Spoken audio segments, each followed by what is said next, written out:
생각을 하기 때문에 제가 하는 일에 대해서는 항상 자부심을 갖고 일을 하고 있습니다. 저는 20대 중반의 나이에 버스 회사에 취직을 했고 어느 때와 다름없이 열심히 운전을 하고 있었습니다. 그렇게 몇 시간을 운전을 하다 어떤 정거장에 멈췄을 때 한 여성분이 다리에 깁스를 한 채 버스에 타려고 했습니다. 하지만 혼자서 버스에 탑승하는 것이 너무 힘들어 보였기에 제가 직접 도와드렸죠. 그 후 그 여성분과 인연이 닿았고 연애를 하게 되었습니다. 그 여성분과 결혼할 생각이 있었지만 아직 금전적으로 돈이 없어서 결혼을 준비하기 위해 저에게 시간을 달라고 했고 그렇게 그녀와 연애만 10년 정도를 했습니다. 그리고 충분히 돈을 모은 뒤 30대 후반에 결혼을 하게 되었네요. 그 당시에는 주위 사람들에 비해 다소 늦은 결혼을 했습니다. 저와 아내는 어릴 때 아버지가 먼저 돌아가시고 두 집안 모두 다 어머니만 살아계신 상태였습니다. 저희 어머니와 장모님께서는 나이 차이가 비슷하셨기 때문에 대화 코드나 옷의 취향 등 많이 비슷하셨고 신기하게 식성까지도 많이 비슷했습니다. 그래서 제 어머니와 장모님은 둘도 없는 친구처럼 지내셨고 그런 모습을 보고 저와 아내는 아주 뿌듯했습니다. 당신이랑 나랑 결혼 참 잘했다 라고 아내와 전 항상 이 말을 하고 지냈습니다. 그렇게 각자의 집에서 생활을 하고 있던 중 갑자기 저희 어머니가 저에게 전화를 하셨는데 하시는 말씀이 현우야, 엄마 혼자 사는 것도 외로운데 사돈이랑 너네랑 넷이서 같이 사는 거에 대해서 어떻게 생각하니? 이미 사돈이랑은 얘기 다 끝나서 너네만 허락하면 돼. 평소에 저희 어머니가 장모님과 사이가 좋은 것은 알고 있었지만 같이 살자는 이야기가 나올 줄은 상상도 못했습니다. 아내와 저는 어머니와 시어머니가 사이가 나쁜 것보단 좋은 것이 좋은 게 아니냐며 같이 사는 것에 긍정적인 반응을 보였습니다. 저 또한 어머니와 아내가 좋다고 그러니 같이 사는 것에 동의를 한다고 그랬죠. 그래서 장모님과 저희 어머니께서 저희 집으로 들어오셔서 살기 시작했습니다. 저와 아내가 둘이 같이 있는 시간보다 장모님과 어머니가 같이 계신 시간이 더 많았고 그렇다 보니 두 분이서 같이 있을 때마다 자신의 속마음을 털어놓고 말씀하시기도 하고 고민 같은 것도 함께 고민하셨습니다. 물론 서로의 밥 친구가 되어주시기도 술 친구가 되어주시기도 하시면서 저는 같이 살길 아주 잘했다는 생각이 들었습니다. 그렇게 같이 산 지 1년 정도 되어갈 때쯤 우려하지 못한 일이 생기고 마는데 바로 임신에 관해 제 아내에게 스트레스를 주시기 시작하셨죠. 처음엔 분명히 임신에 대해서 아무런 말씀을 안 하시던 분들이셨는데 왜 갑자기 이렇게 임신에 대해서 압박을 주시는 건지 조금은 답답했습니다. 그래서 옆에서 지켜보던 제가 더 스트레스를 받았고 장모님과 어머니께 엄마도 그렇고 장모님도 그렇고 원래 아기에 대해서 아무런 말씀 없으시다가 갑자기 이제 와서 왜 손주 타령이신 거예요? 저희가 때가 되면 알아서 낳을 생각이니까 너무 뭐라고 그러지 않으셨으면 좋겠어요. 라고 말씀드리자 장모님이 저에게 이런 말씀을 하셨습니다. 너네 지금 결혼한 지 1년이 넘었는데 아기가 안 생기잖니. 너네 혹시 몸에 무슨 문제 있는 것은 아니니?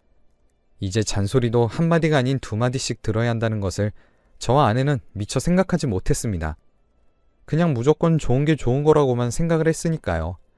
저희 몸에는 아무런 문제 없으니까 걱정 안 하셔도 됩니다. 사실 아내와 저는 결혼을 하기 전에 연애를 했을 때도 일하는 것에 너무 지쳐 있었고 그로 인해 항상 집에 들어오면 그냥 밥만 먹고 자기만 했기 때문에 잠자리를 가질 일이 별로 없었습니다. 이때까지만 해도 장모님과 어머니의 사이는 아주 좋아서 저흰 잔소리를 2배로 들어야 된다는 생각만 갖고 있었습니다. 그러던 어느 날 일이 터지고 말았습니다.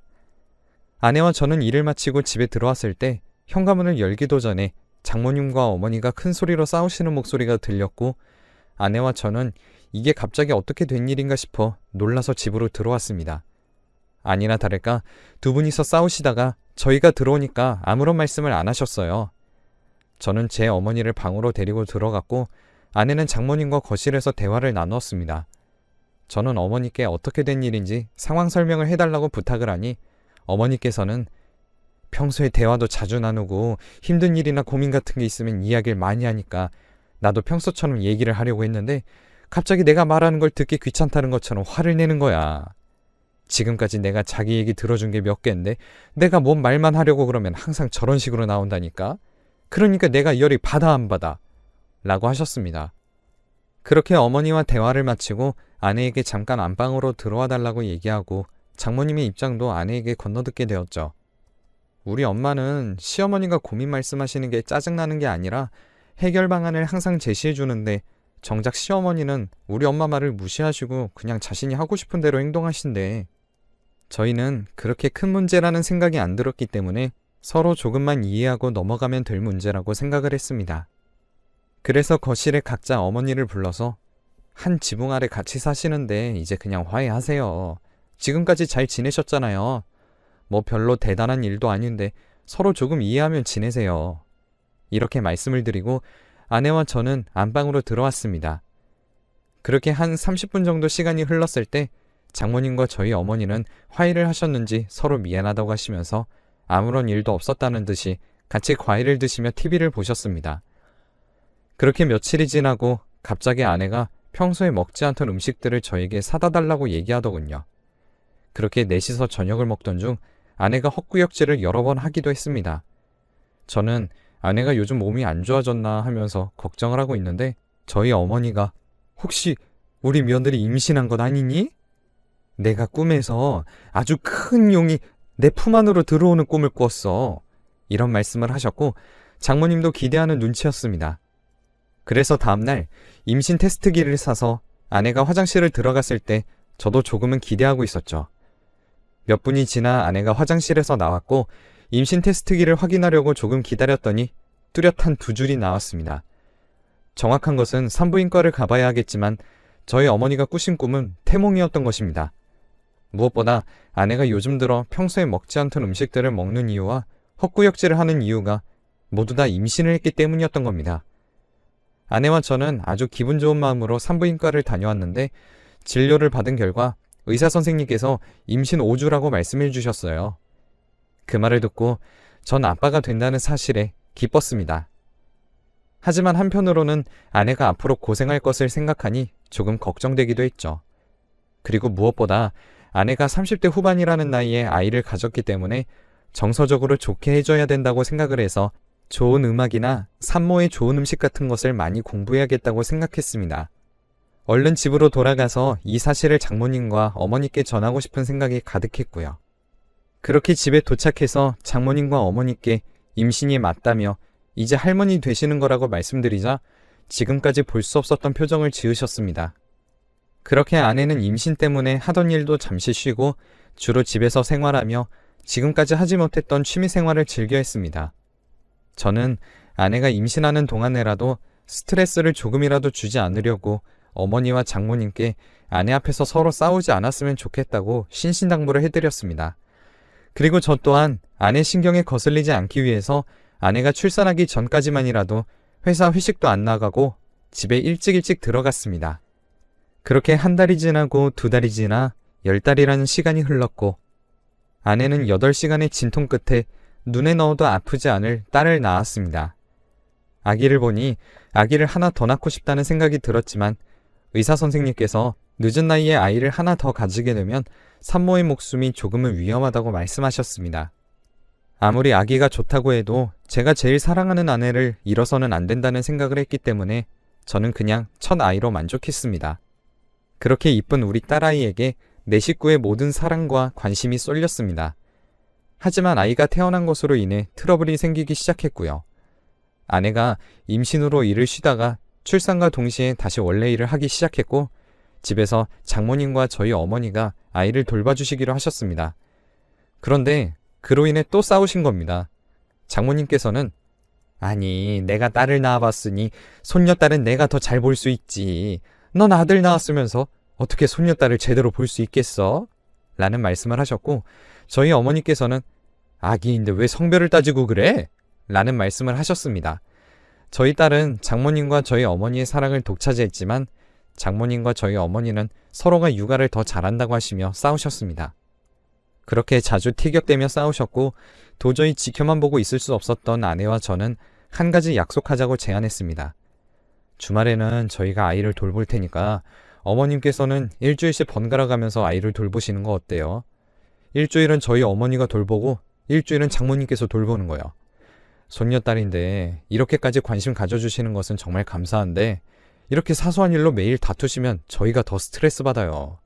그리고 처음에 같이 4명이서 살기로 한 이유가 장모님이랑 어머니가 원하셔서 그렇게 된 건데 이렇게 하루가 멀다 하고 싸우시면 저희가 너무 스트레스 받아요.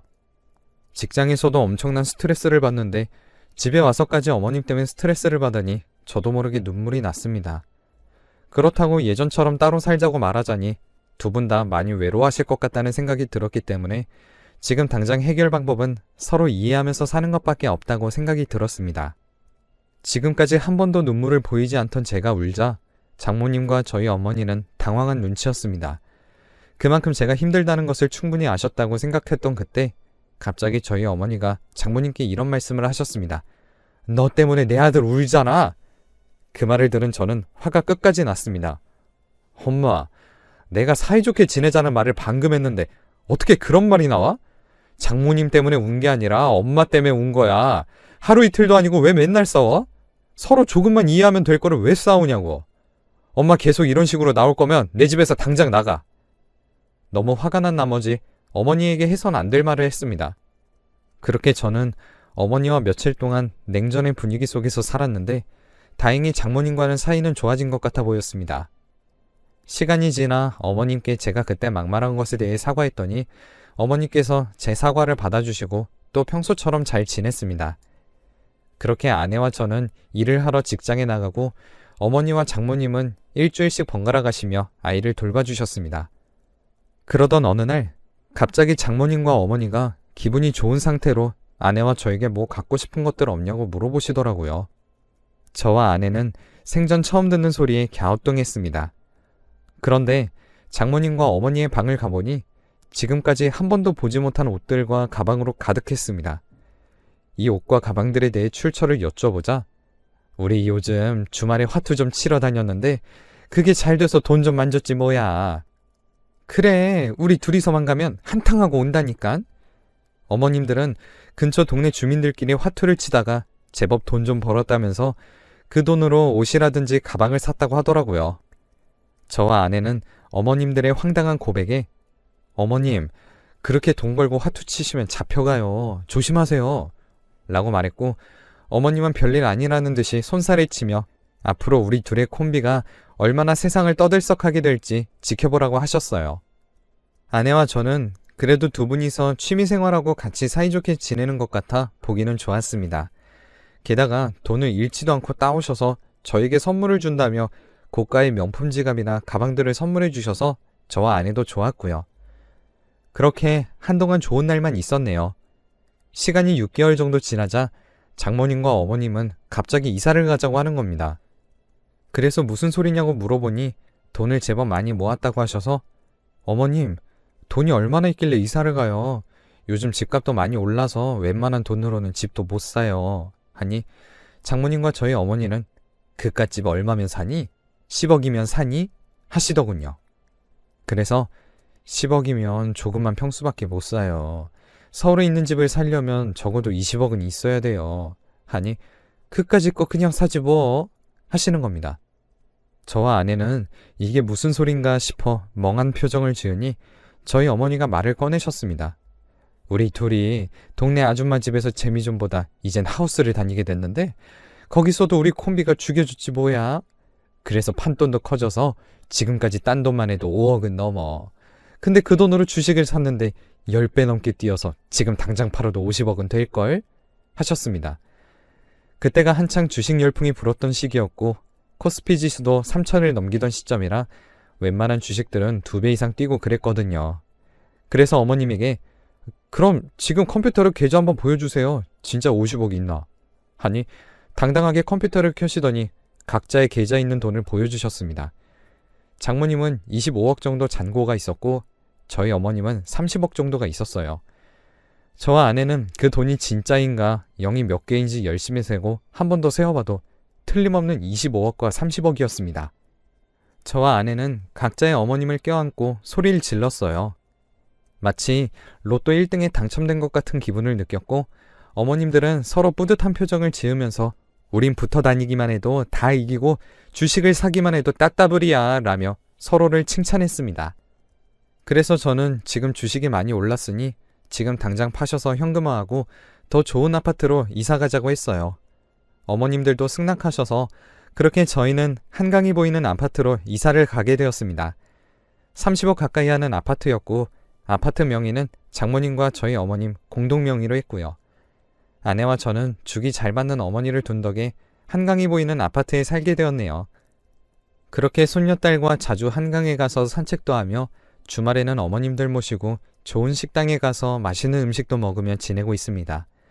그리고 두 분 다 화투는 끊으셨어요. 화투 대신에 거실에 컴퓨터 2대를 설치하시더니 아침 9시부터 서로 주식창을 보며 이 종목이 좋네, 저 종목이 좋네 하시면서 티격태격 하시면서 서로 주식을 하십니다. 저는 주식이 뭔지도 잘 몰라 뒤에서 구경하고 있으면 숫자 파란색이 잠깐 보였다가도 금세 빨간색으로 숫자가 바뀌고 수익금도 하루에 몇백만 원씩은 버시더라고요. 그래서 저도 회사 때려치우고 주식이나 해볼까 봐요 하니 너는 어려서 안 된다며 사회 경험 좀 더 하고 인생을 더 살다 오라고 하시네요.